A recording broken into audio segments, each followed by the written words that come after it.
Or there we go. All right. So it's 5:12, and I think we should get going. There's only a handful of us here today, but that's okay. We'll build off of this. And the nice part is that folks that are joining us asynchronously will hopefully be able to start and stop and and gather a little bit of information relative to this. So welcome everyone to the May edition of the Environmental Working Group. Just quickly, just going to peel through the first aspects of the agenda.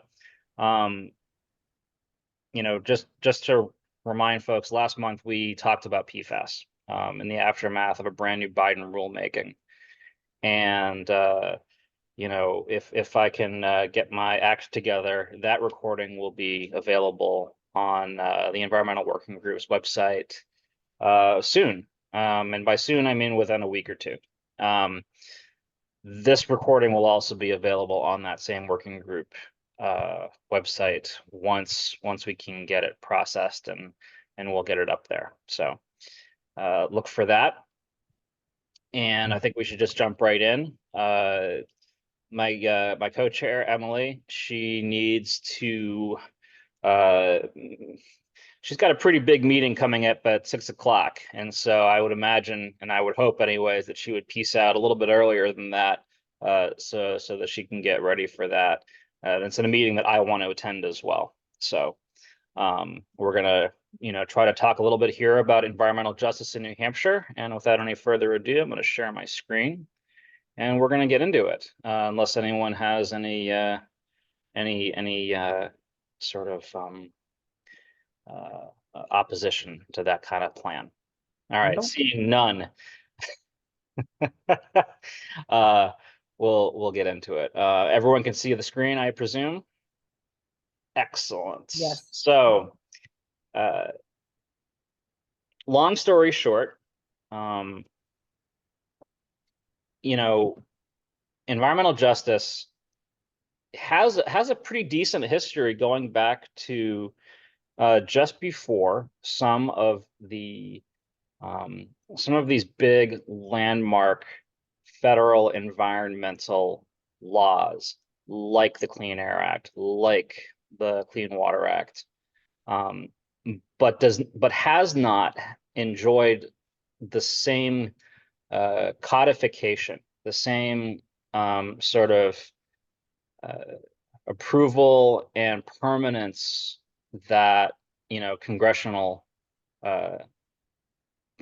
action would make possible. And I suppose that it's unfortunate that it's taken this long for the majority of the environmental advocacy community to really wrap their minds around about the importance of environmental justice.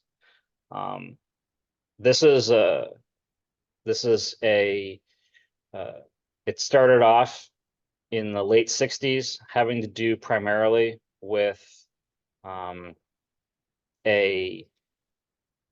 issue down in Texas, actually, about landfills.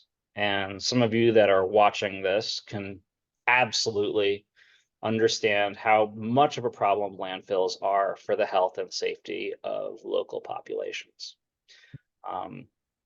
And in that instance, it was clear that it was okay to build a landfill in one place, but not another place. And oftentimes that place where it was okay was populated with folks of color and folks with low economic power. And that was really the kind of origins of the environmental justice movement. And it's spread since then. And it includes, of course, to this day, persons of color. But anyone that is not being treated or meaningfully involved fairly. This definition here is the one that the New Hampshire Department of Environmental Services uses. This is the definition that EPA came up with a handful of years ago, and it continues to inform a lot of the factors that one would hope that it would inform. And the idea here is that we're trying to protect from disproportionate and adverse human health and environmental effects. And this is obviously easier said than done. The other part of environmental justice is that we have to have this equitable access to healthy, sustainable, and a resilient environment. Not easily done, has to be done. Still don't have any statutes, though, at the federal level. What we have instead are actions from the administration. And those of you that are, that are law and policy nerds will realize that administrative action can be reversed by the next administration that comes in if they see fit. Whereas congressional action, it's a much, much longer road to reverse such things. So right now, current state of affairs at the federal level is lots of activity around environmental justice, still no codification. That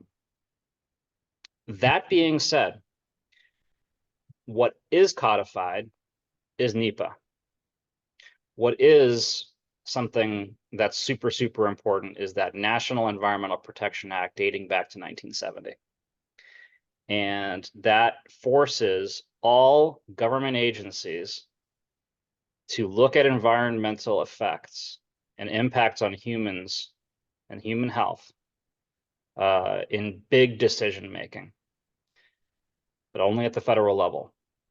This is not the case for state level, and I'll talk about that in a second.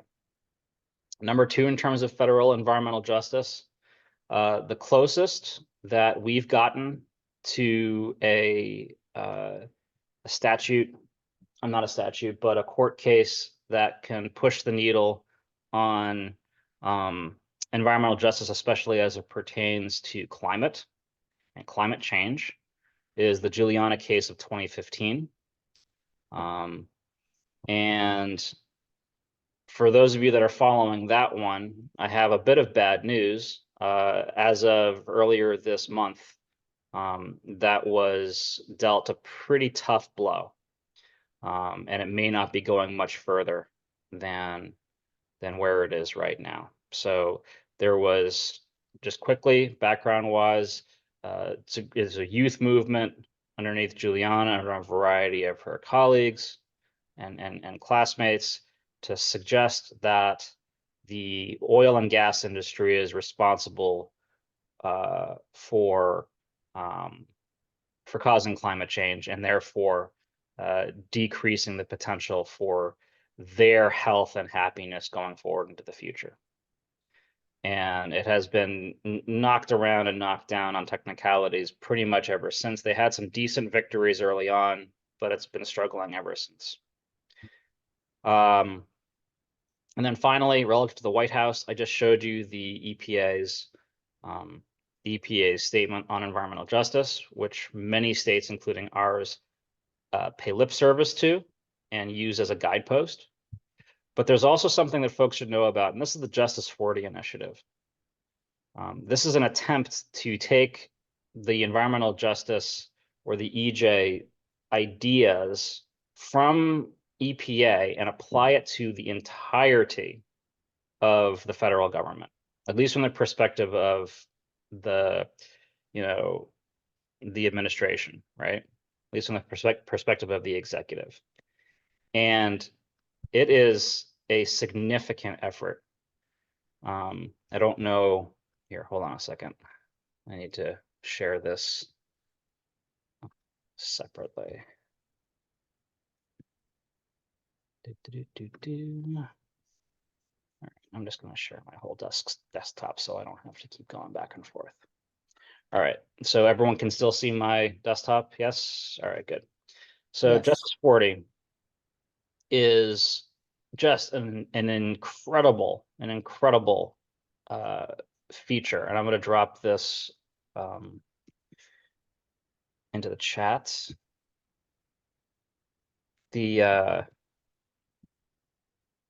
What's ended up happening is the Biden administration stipulated pretty much from day one that 40% of the overall benefits, certain federal climate, energy, and affordable and sustainable housing, other investments were going to go to disadvantaged communities that are marginalized by underinvestment and overburdened by pollution.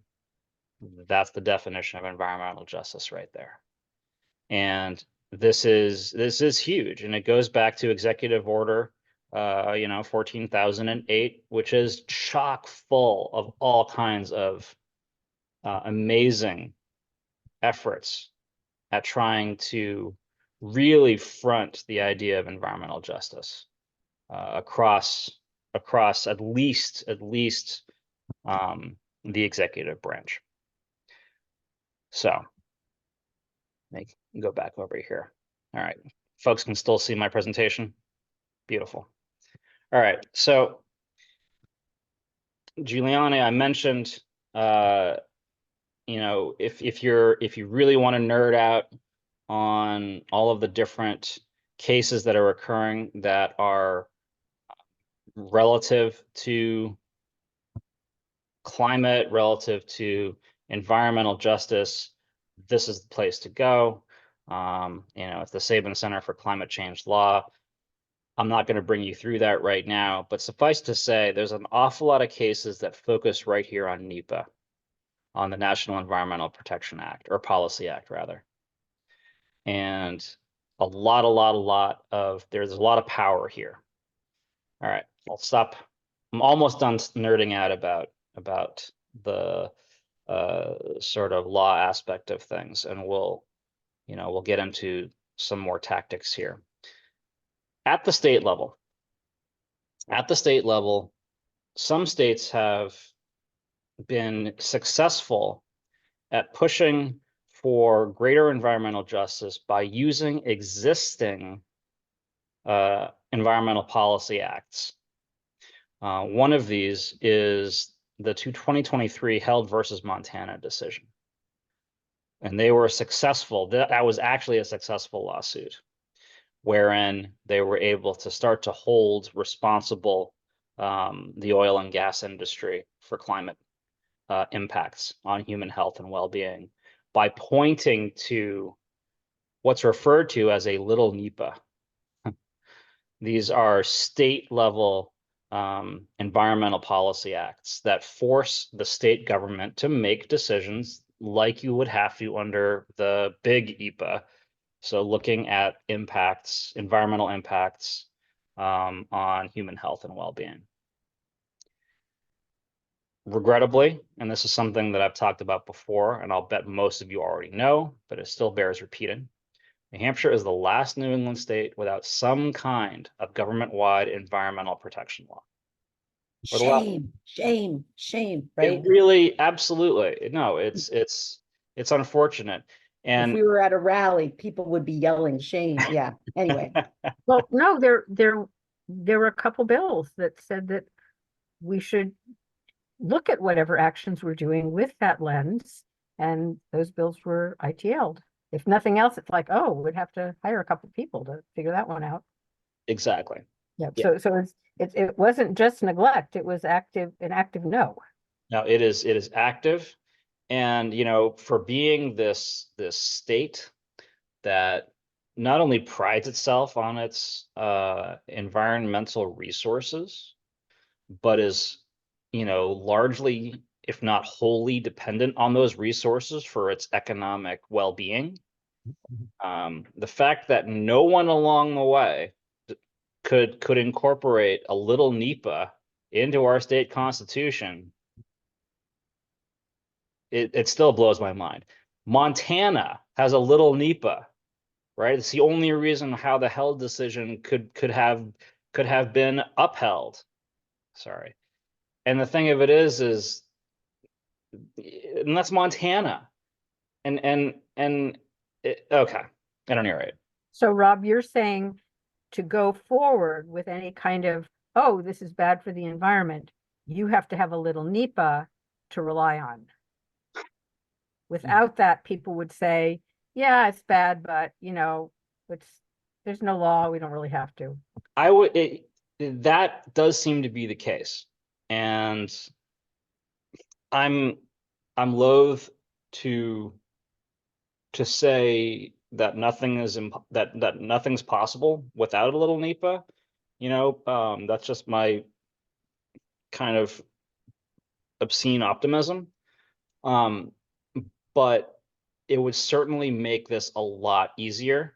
And honestly, if we appealed to the right folks, and if we made the argument on economic grounds, it shouldn't be that hard of a lift. However, this is where we're at. Okay. So in New Hampshire, fully, I need to give credit to the imagery on this slide to the Department of Environmental Services. I attended a New Hampshire EJ, or Environmental Justice Roundtable, back in March, I believe it was, and they gave a little bit of a perspective, and I really needed to make sure that the folks that are part of this call, this presentation, know about this. Environmental justice is not necessarily new to New Hampshire or New Hampshire DES. That being said, we need to make sure that we look at this through something of a jaundiced eye. Obviously, this is from DES. They're trying to say that they're not entirely without, an appreciation for environmental justice. But that doesn't change the fact that there's no little NEPA, and it doesn't change the fact that there's no environmental justice statute in the state. Okay, and they acknowledge that, by the way. So there was the DES Environmental Equity Policy, which was 1995.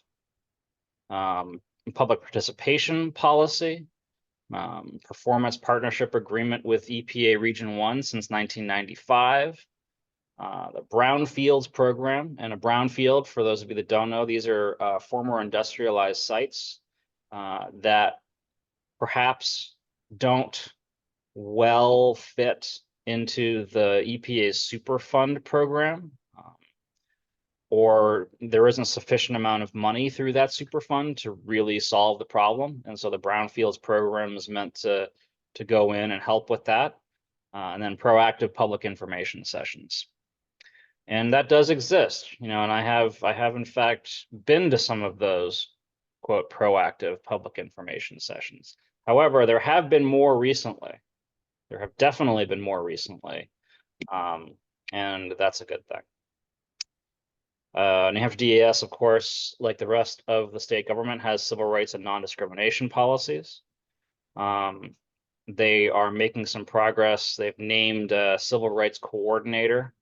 They have a statement and notice about non-discrimination and so on and so forth. But this is all not necessarily environmental cumulative effects, environmental damage, environmental justice, or injustice. These are more broad concepts, with the exception of that last bullet point there relative to EJ statements. And I have some of that statement that I'll pull out for you later on. These are the folks that are working on or are EJ adjacent. And, I'm not going to talk too much about this. Unfortunately, the only one, the gentleman that gave the presentation back in March was Vincent Pirelli. And I will say that he 100% is open to hearing from folks. And I would strongly suggest that you reach out to him if you have some questions about what DES is doing relative to EJ. This is the document that was referred to. You see it's dated here, October 25, 2022. As far as I can tell, there was no statement on environmental justice prior to that. And none of us are surprised by this, I'm sure. If we pull out some of the language in here, we have the Yeah, the New Hampshire Department of Environmental Services recognizes the importance of environmental justice and will work to incorporate EJ principles. What's missing from this? There is no compelling language that says you must do this or else. And that's a problem, because oftentimes when it comes to these things, the expedient thing to do or the cost-effective thing to do is to not get involved with fairness and justice. So it has been shown that it has to be, the issue does have to be forced. There's a body of evidence that suggests certain communities often bear disproportionate impacts, et cetera, et cetera. These communities are more likely to experience greater exposure to environmental hazards, less access to green space, clean air, and clean water, less access to opportunities for involvement in policy and permitting decisions. Okay. And I'm not going to read all of this to you, but they do acknowledge, in the absence of state laws requiring consideration of EJ, New Hampshire DES will follow expanding federal EJ requirements and guidance. So that is a acknowledgement, and it's also a kicking the can down the road. This is as I think everyone is super familiar, especially from my last presentation on PFAS. GIS and mapping is really powerful, and the climate and economic justice screening tool is one that we're going to be using a lot of moving forward in order to understand what's going on in New Hampshire. Now you can tell by the map behind, and I'm just going to click through to this, and I'm going to put this across the whole screen. We'll reset, or no, we'll allow. All right. So we're going to move out here, and we're going to look at the state of New Hampshire. Okay. And areas that are in gray, these are areas that are, in fact, so-called EJ zones. And there are a few tools that are out there. There is, of course, this climate and economic justice screening tool, but there's also what's so-called EJ Screen from EPA. They're all pretty powerful. This one's a little more elegant. And I'd like to zoom in on, for instance, Concord. And there is, in fact, an EJ zone in Concord. Can anybody tell me what might be east of Concord that would cause this to be an EJ zone? You can actually see an indication of it on the map there. I know it's class time, right? You guys are like, oh, shut up. No, I don't know, because Bow is further south, so it's not the coal plant. It's not the coal plant. That's correct. Nope. All right. This guy right here, we'll zoom in even further, and I think it'll be obvious. Airport. The airport. Right? So airports are problematic.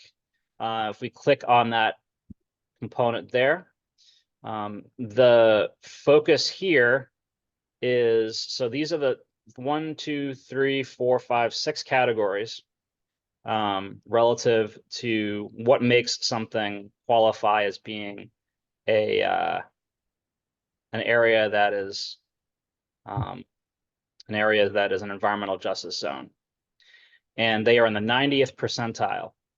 Their expected agricultural loss rate, so economic loss, agricultural value resulting from natural hazards each year. And so the other thing, of course, is low income. And if that's above the 65th percentile, which it is in this case, the 73rd percentile, that also categorizes it as an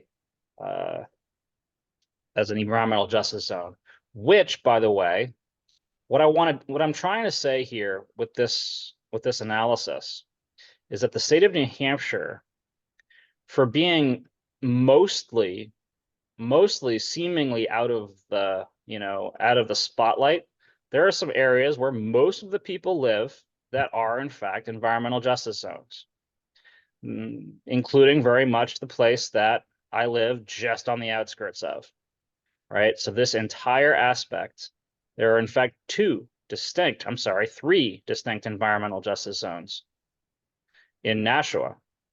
And this area here is an environmental justice zone based upon health, based upon housing, based upon legacy pollution, transportation, water and wastewater, and workforce development. Absolutely, and there's a lot of folks that live in these areas. However, it's also really important to recognize that there are aspects of New Hampshire where there may not be as many people living that are also grayed out, Mhm. right? This entire area here, up by Stark, climate change, energy, transportation. Here, in and around Berlin, climate change, health, housing, legacy pollution, right? 3 distinct zones in this area. And so the picture is both complicated and inclusive of populations that are not necessarily the traditional ones that you might find in, for instance, in Cancer Alley in Louisiana or in the vicinity of Houston. And the issues in Houston, I think everyone has seen the news recently of the incredible amount of damage that occurred there over the last several days, or last week rather. So pulling back a little bit here, you can see that our neighbor to the east, Maine, is significantly impacted. And I would be willing to wager that a lot of that is as a result of loss of agricultural land and opportunity due to climate change, based upon just that general aspect there. All right, so where are we at? The problem with the screen sharing is that I don't necessarily know what time it is. Let's see here. All right, 5:40. Cool. Let's keep on keeping on. Okay, so far we're not totally being bored out of our minds here. Okay, so EJ in New Hampshire, next steps.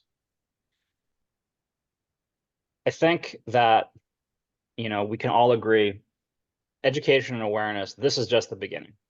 We really need to make sure that we're getting out there and telling folks that environmental justice isn't woke.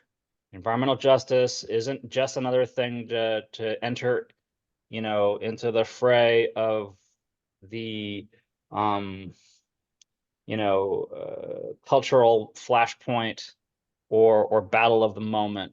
It's something that is impacting everyone, but it's impacting folks that are of low income or persons of color in a way that is far greater than in other circumstances. We need to look at continued local and municipal action. We do, in fact, I think, need to develop a little NEPA for the state of New Hampshire. And alongside of that, we need to be able to start laying the groundwork for a proper environmental justice statute. And for that, I would suggest, and I think that other folks would likely agree, that we should look to Maine and Vermont as a template for how to develop some of those EJ statutes once we get to a place where we feel like that's possible.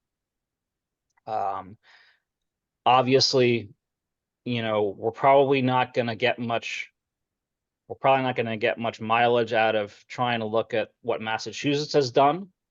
And not necessarily because so many of the polls in Concord are vehemently anti-Massachusetts, but Massachusetts has different problems than New Hampshire.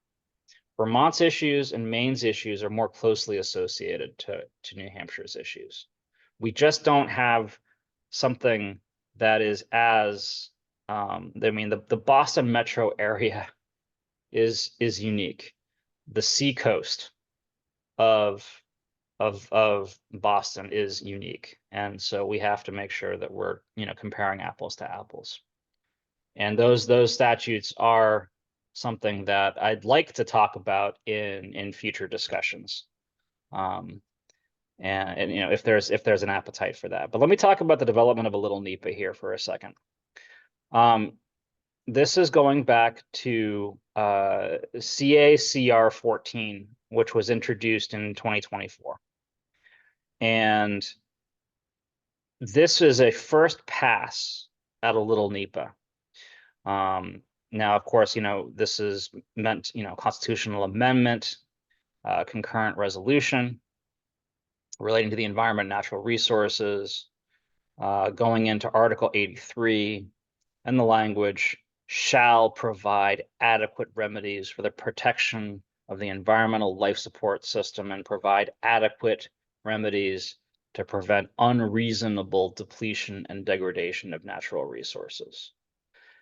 This, to me, seems like a good start.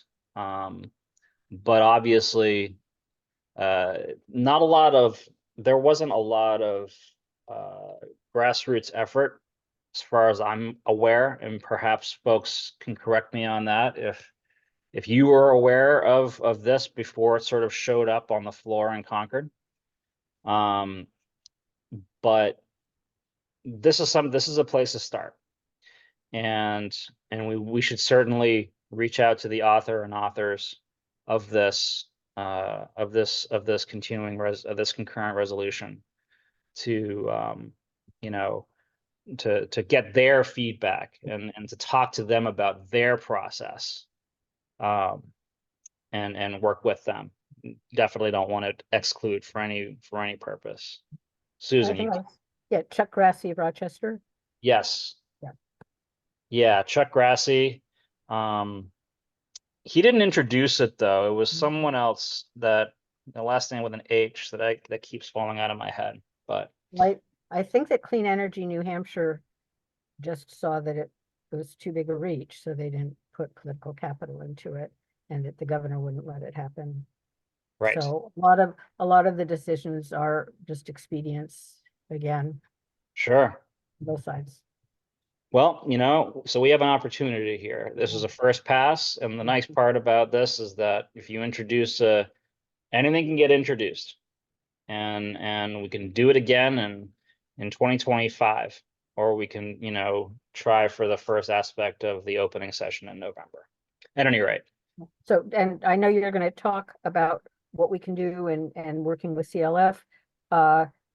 August 24th, 2024, Keep New Hampshire Green Summit. That is an opportunity to talk about legislation that all the environmental groups can get behind so that we have a little more strength. So Absolutely. Talk about that more later. And yes, please. And I really think that, I'm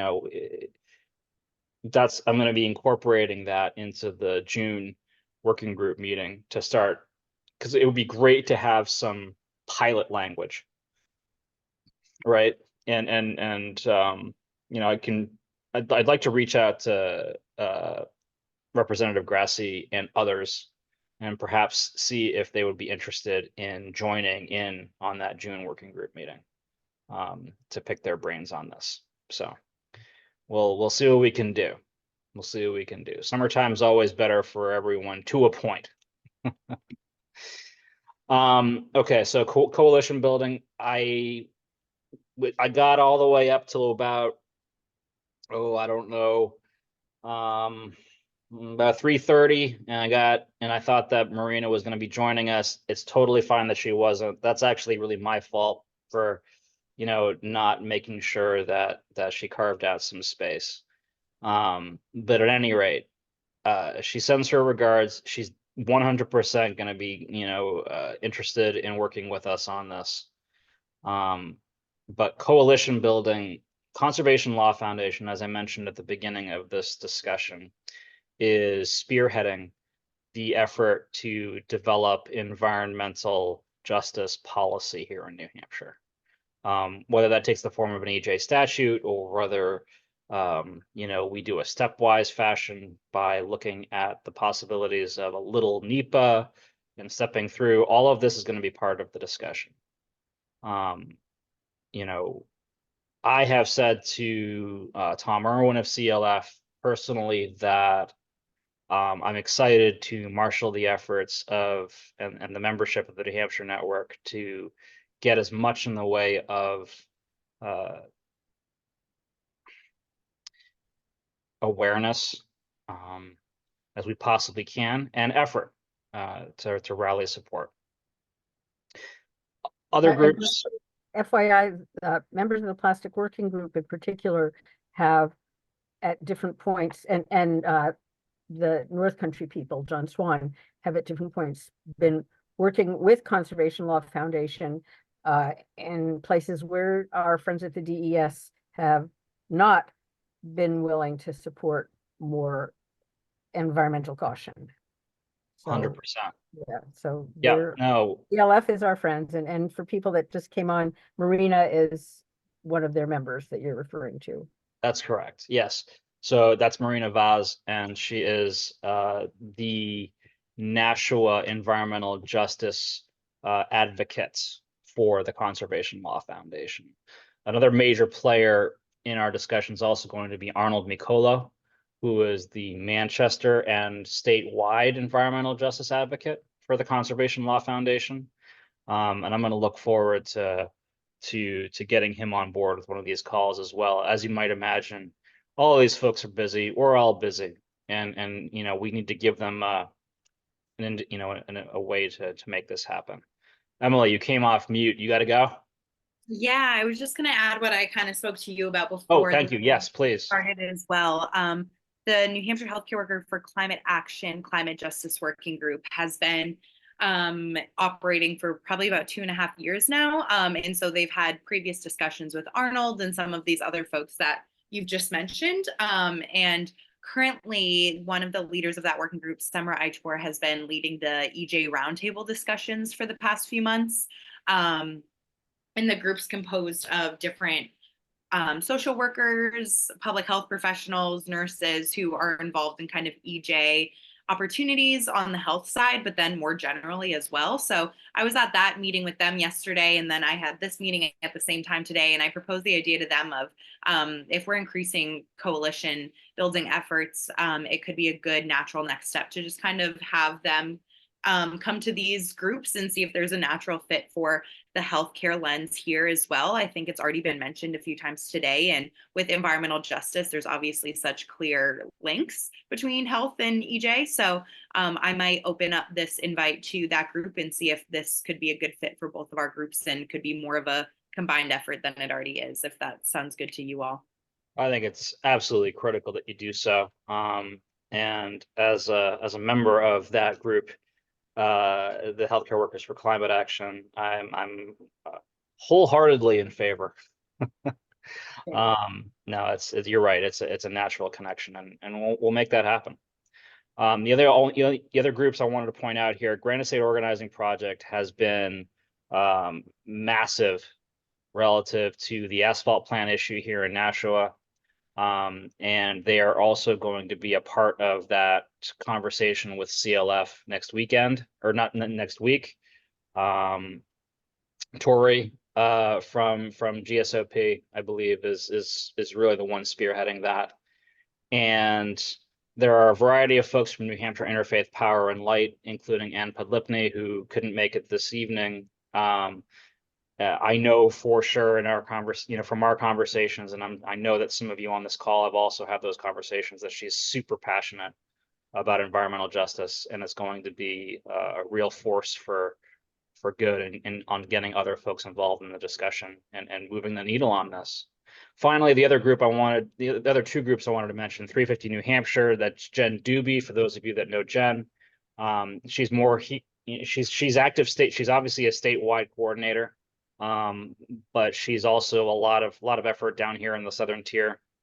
350 New Hampshire, part of the discussion. And finally, A new group, relatively new group, you know, the New Hampshire Center for Justice and Equity. They are an organization that I've recently been in conversations with. Joe Porter. I don't know if anyone here knows Joe Porter. Jo, she is a force to be reckoned with as well. And I've been having side conversations with her relative to environmental justice language and policy efforts. And I believe that they're also going to be a really important partner in this process as well. I don't know if CLF has reached out to them for this meeting next week, but if they haven't, it's something that I'm certainly planning on bringing up to those folks at that principal meeting. All right, with that, I actually would like to, I'm going to end things a little bit earlier. I'm going to end things at 55 so that myself and Emily can head off to the healthcare workers meeting that Emily is running. And as well as, gosh, what's your colleague's name? Maria Finnegan, she's the director of our CHICS program, which is our Right. children's. Right. And so they're going to be presenting on that. So thank you for your attention, everyone. This is just the beginning. And we're going to be, you know, coming back at you next month with a lot more in the way of a plan, and, you know, less in the way of background. And education going forward will be focused entirely on the ways in which New Hampshire can move forward, as opposed to, you know, looking backwards. Yeah. Well, Susan, I'm sorry. this is hugely important. I know it drives you crazy to try and post things on the internet, but the sooner you can do it, the sooner we can really get noisy. And also, if you could put in the chat, what is the meeting you're attending next week? And is that something that people might be interested in? So if so, we need to let them know about that right away. So the meeting next week is a small group meeting of principals. Oh, okay. So that's by invitation only. Okay. And it's not because it's fancy. It's just, I think folks are just trying to, from some of these groups, including from the New Hampshire Network, which I'm representing, trying to get a handle on the best way to move forward and build some momentum. Okay, but between now and a whole month from now, if there's anything else that we could be doing, please let us know. Oh, you know I will be. Okay. And we'll get this up there. Hi, Anita. Anita joined us a little bit late here, but hopefully you're well. We're ending the meeting now. And we're gonna, but this, like I said, at the beginning of things, and as I was encouraged ever so gently by Susan, this recording and other aspects are going to be up on the website, which I will put into the chat here. I hope, unless Emily beats me to it, she usually does. Not this time. Not this time. Super. All right, hope Emily, it's you got to coming. go. So thank you. And- Thank you. Thank you so much. All right, And Rob, get some of your colleagues to think about joining us August 24th, and maybe that's a good place to shape things.